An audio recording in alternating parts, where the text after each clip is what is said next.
So the venous return from the head and neck region is through superficial veins and deep veins. Whenever you try to study the venous return from the head and neck, you divides it into superficial veins and deep veins. Superficial veins are just like same as the branches of the external carotid artery, and they drain blood from the superficial structures of the face and scalp, and they join together to form external jugular vein at the angle of the jaw.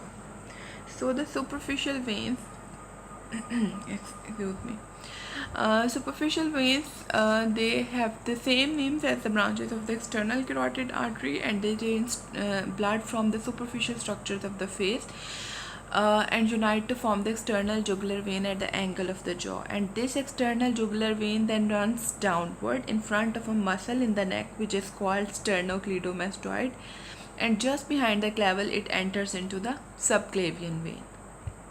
So the superficial blood all drains into the external jugular vein, which drains blood into the subclavian vein.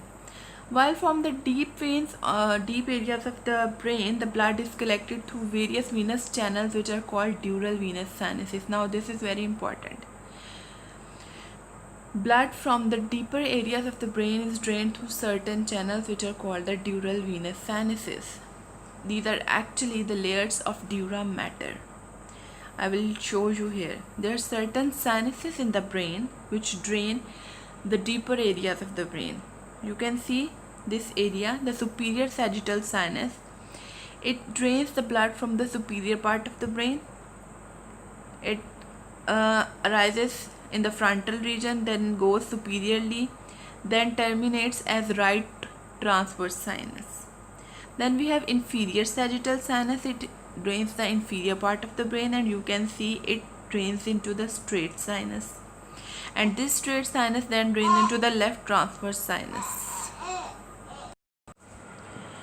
and these transverse sinuses then drains into the sigmoid sinuses, and sigmoid sinuses ultimately drain into the internal jugular vein. And internal jugular vein, as shown here, left and right internal jugular veins, they combine with the right and left subclavian veins and form brachiocephalic veins. You can see here that left internal jugular vein combines with left subclavian vein to form left brachiocephalic vein. Likewise, right subclavian vein joins together with the right internal jugular vein to form right brachiocephalic vein, and both right and left brachiocephalic veins then join together to form superior vena cava. And superior vena cava, as you all know, opens up into the right atrium of the heart. So all the venous return is from the head and neck region is through these through these venous channels. So I'll tell you again about the dural venous sinuses, about the venous drainage of the brain. There are superficial veins and then deep veins. Coming toward the deep veins, we have certain sinuses which are called dural venous sinuses.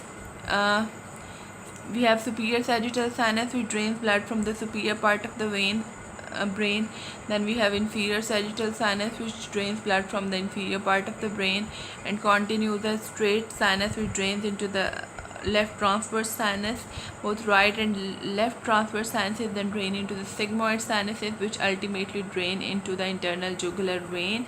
And internal jugular vein then runs downward and combines together with left subclavian vein just behind the clavicle to form the left brachiocephalic vein and right brachiocephalic vein on either side.